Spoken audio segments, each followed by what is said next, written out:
Would you believe that some of America's most famous barbecue traditions can be traced back to secrets passed down by enslaved Africans? In 1860, nearly 4 million black people were still enslaved in the United States. At gatherings across the South, enslaved cooks often stayed beside the pit through the night, preparing the meal while others waited inside for the feast to begin. From there, those methods moved from plantations to churches, from family reunions to roadside barbecue stands, gradually becoming part of what America now calls barbecue. How many American barbecue traditions began in the hands of people whose history barely recorded? This is Hidden Black Chronicles, and together we bring buried stories back into the light. Today, we uncover 10 forgotten BBQ secrets, black pitmasters passed down through generations, and how those secrets changed American barbecue forever. Number 1. Low and slow cooking. A brisket smoked for 16 hours, a pork shoulder tender enough to pull apart by hand, or a rack of ribs that gives way with the slightest touch. Today, these are treated as the highest expressions of American barbecue.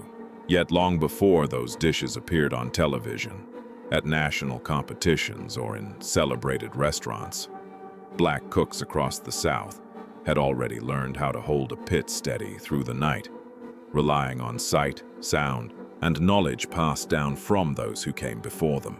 Before thermometers and self-regulating smokers, pitmasters had to read the fire for themselves.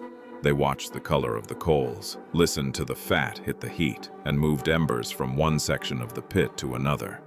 If the fire ran too hot for too long, the outside could burn while the thickest parts of the meat remained tough. Today, that principle is known by a familiar phrase, low and slow. It means cooking meat at a lower temperature over a long period of time, allowing tough connective tissue to soften while the fat renders gradually instead of scorching away.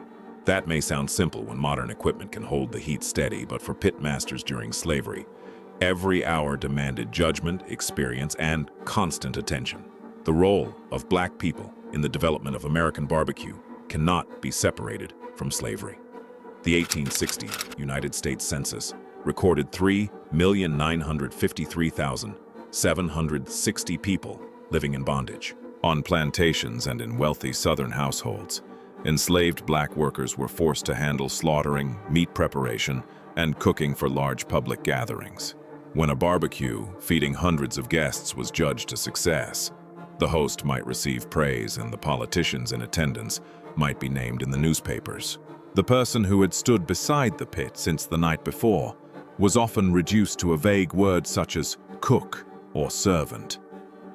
Between 1936 and 1938, the Federal Writers Project collected more than 2,300 interviews with people who had once lived under slavery. Those testimonies preserve memories of hog-killing season, communal meals, kitchen labor, and cooking pits prepared hours before guests arrived. They do not offer one fixed recipe for low and slow barbecue, but they reveal something food histories often treated as a footnote. Black cooks did far more than carry meat to the table. They managed the fire, prepared the entire animal, and carried responsibility for the whole meal, while their names were rarely recorded. After slavery ended, slow cooking became one of the skills many black men and women carried into paid work. They cooked at emancipation celebrations, family reunions, church fundraisers, fairs, and roadside stands. During Jim Crow, when black Americans faced barriers to bank loans, commercial property, and better protected trades, the barbecue pit sometimes offered a narrow path toward income and respect within the community, even though owning a restaurant remained difficult. Rodney Scott represents a modern continuation of that tradition. He grew up beside his family's whole-hog pit in Hemingway, South Carolina, learning how to manage wood, coals, and heat from his father, before bringing that tradition to a wider audience. In 2018, Scott received the James Beard Award for Best Chef Southeast, a rare recognition for a black pitmaster within America's fine dining establishment. Behind that award stood a method black families had protected and passed down long before the restaurant world decided to call it an art. Low and slow cooking eventually became the foundation of Carolina pulled pork, Memphis-style ribs, Texas brisket, and many other forms of American barbecue. Each region developed its own wood, seasonings, and style of service, but they all depended on the same essential skill: holding controlled heat for hours without allowing the meat to dry out. So if America can remember exactly how many hours a brisket spent in the smoker, why could history not hold on to the names of the people who spent their lives learning how to keep that fire alive? Today, machines can regulate airflow, send temperature readings to a phone, and keep a smoker steady while the cook sleeps. But whenever a restaurant proudly advertises meat smoked for 12 or 16 hours, behind that number stands the memory of black pitmasters who tended fires with smoke-burning eyes, passed their knowledge by word of mouth, and left America a method of cooking that endured far longer than the records that failed to name them. Number 2. Whole hog barbecue. From the 18th into the 19th century, large barbecue gatherings across the South often centered on an entire hog, laid over a bed of coals, feeding everyone from an extended family to crowds gathered for festivals and political events. But behind all that noise and celebration were long hours of labor from black cooks, men whose skill and care made those white gatherings possible. Whole hog barbecue may sound as simple as placing an entire animal over a pit, but it is one of the most demanding jobs in the craft. The shoulders and hams are thick and need more heat, while the belly and ribs can burn quickly as fat drips onto the coals below. If the fire is spread evenly under the whole animal, one section may dry out before another has had time to become tender. The pitmaster has to keep moving the coals, watch the skin, check the thickest cuts, and know when to turn a heavy carcass that has already taken hours to prepare. American barbecue grew out of several traditions coming together: indigenous methods of cooking over fire, European hog raising, and the food knowledge carried by Africans and their descendants. Yet on plantations and at large southern gatherings, enslaved black cooks were often the people who turned those separate traditions into a meal capable of feeding hundreds. They dug the pits, split the wood, prepared the hog, and tended the fire from the night before. By the time the guests arrived, the meat had to be evenly cooked, tender enough to chop quickly, and still hot enough to serve a waiting crowd. A successful feast might raise the standing of the host or the politician who organized it, while the person who kept the pit alive was often left without a name anyone bothered to remember. In North Carolina, Ed Mitchell helped bring whole hog barbecue back into public view. Rodney Scott carried the tradition forward in South Carolina. Howard Conyers, both a pitmaster and a researcher, has used the pit itself to tell the story of black labor and family memory across the South. After slavery, many black families continued to preserve the method at church gatherings, weddings, community celebrations, and roadside stands.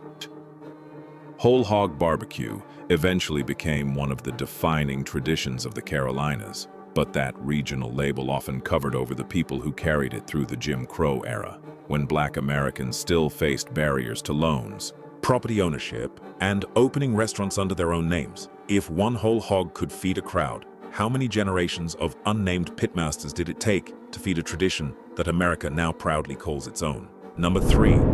The vinegar-pepper mop. In old photographs of Southern barbecue gatherings, people often remember the crowded tables, the trays piled high with meat, and the name of the host who organized the feast.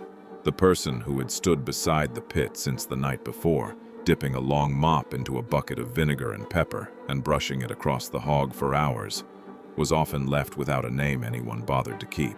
The irony is that this simple sauce would later become one of the defining flavors of an entire region of America. Today, barbecue sauce is often pictured as something thick, sweet, and glossy, poured over the meat near the end of cooking. In the whole hog tradition of the Carolinas, vinegar and pepper served a different purpose. The mixture was brushed onto the meat while it cooked and was sometimes added again after the meat had been chopped, cutting through the richness of the fat while allowing the smoke to remain clear. At large barbecue gatherings across the South, enslaved black cooks were often the ones who mixed the sauce, managed the fire, and decided when the meat needed another pass of the mop. They knew when the shoulder was drying out, when the belly had rendered enough fat, and when the skin was beginning to tighten. Those choices may have looked small, but hundreds of servings could depend on them. After emancipation, black families continued to preserve the method. Over time, vinegar pepper sauce became a defining feature of eastern North Carolina barbecue, while cooks farther west added tomato or ketchup and developed their own regional styles. Those differences were eventually bottled, marketed, and celebrated as local pride. Ed Mitchell and many other black pitmasters still use vinegar sauce in whole hog barbecue today, carrying forward techniques learned from family and community. A bottle of sauce can now carry the name of a state, a restaurant, or a famous brand. But long before there were labels, there were enslaved cooks beside the pit, memorizing the balance by taste and passing it down to the next generation. Number 4. The clean coal fire. What happens when the thing that ruins a barbecue is not too little smoke, but too much dirty smoke? That contradiction pushed generations of black pitmasters across the South to separate the fire from the meat, turning wood burning into its own careful stage before a single coal ever reached the pit. Instead of throwing freshly lit logs beneath the hog, pitmasters burned the wood separately in a burn barrel until the flames settled down. The bark darkened, and the wood collapsed into glowing red coals. Only then were those coals shoveled into the cooking pit. The method cut down on the heavy smoke produced by newly burning wood and helped keep ash and soot from settling on the meat. The real skill was knowing that the coals could not be moved on a fixed schedule. Their color, the ash forming on the surface, and the heat coming off them all had to be judged before they went anywhere near the food. Coals moved too early would still throw off harsh smoke. Coals left too long would no longer carry enough heat to keep the pit steady. The pitmaster had to recognize the narrow moment in between, when the wood had passed through the wildest part of the fire, but still held enough strength to cook for hours. Modern smokers can now regulate temperature and airflow on their own. Yet burn barrels still stand beside many traditional whole hog pits.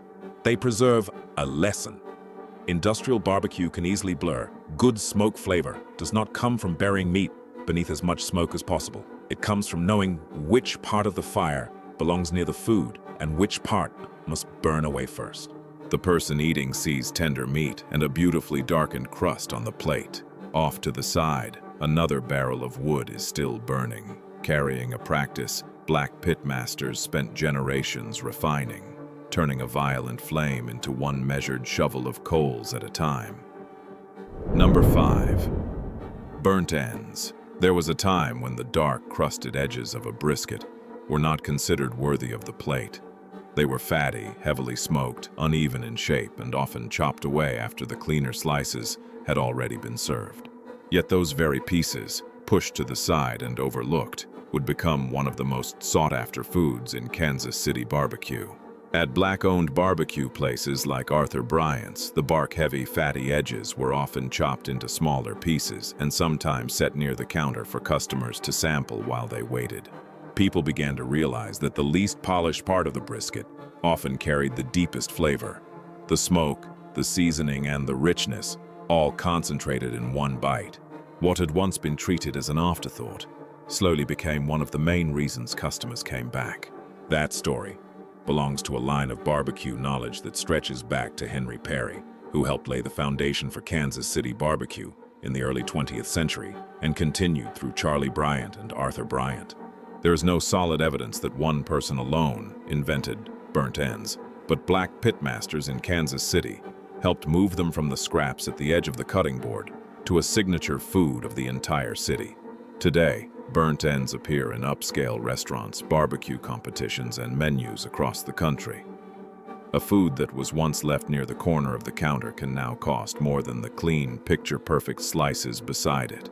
Perhaps the most important part of the story is not simply that America learned to love burnt ends. It is that generations of black pitmasters saw value in what others were willing to discard, then passed that understanding down until American barbecue itself had to change. Number 6. The whole hog chop. When the hog was finally lifted from the pit, many people assumed the hardest part was over. For black pitmasters in the Carolinas, that was when another part of the craft began. A whole hog does not cook the same from end to end. The hams are leaner and can dry out. The belly is softer but much fattier, the shoulders hold more moisture, and the skin and outer crust carry much of the smoke. If the meat were simply chopped and served in order, the first plates might be filled with tender pieces, while the people at the end of the line were left with meat that was too dry or too rich. Black pitmasters in the Carolinas learned to chop and mix meat from different parts of the hog, so that each serving carried some lean meat, some fat, a little of the smoky crust, and a few pieces of crisp skin. A splash of vinegar sauce could be folded in at this stage, helping bring all those different textures and flavors into balance. Whole hog barbecue would eventually become a source of pride across the Carolinas, but it was this careful mixing that allowed one large animal to become hundreds of nearly balanced servings. On a wooden chopping table stained with smoke and years of use, Black pitmasters quietly made sure that even the person standing at the very end of the line still received a good plate. Number 7. The community. Pit. After 1865, nearly 4 million black people emerged from slavery with little property, limited access to credit, and almost no system in place to guarantee that they would be treated as equal citizens.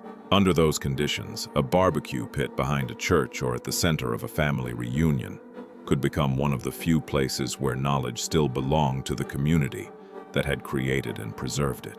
Young people began with the smallest jobs, carrying wood, clearing ashes, or keeping the sauce from running low.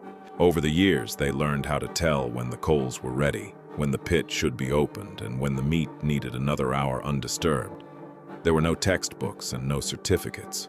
The lessons lived in a father's quiet instruction, an uncle's practiced hands, and the memory of a grandmother who had known that flavor for most of her life. During Jim Crow, when Black Americans were shut out of many trade schools, banks, and business opportunities, the community pit quietly provided what those institutions refused to offer: a place to preserve hard-earned knowledge, create work, and pass a valuable skill to the next generation. When a community has been denied land, capital, and access to so many doors, what remains to protect its future, except the knowledge its people can still pass to one another? Each time the coal shovel moved into a younger pair of hands, an entire line of family memory survived for one more generation. Number 8. The Aquarium smoker. When Black families left the South for Chicago during the Great Migration, they carried things that could not be seen inside their luggage: ways of seasoning meat, habits of tending fire, and memories of crowded meals gathered around a barbecue pit. But among the tight rows of homes on the South Side, there was little room to dig a large pit and cook a whole hog the way many had done back home. To preserve that familiar flavor, they had to rethink the fire itself. The Aquarium smoker became well suited to life in the city.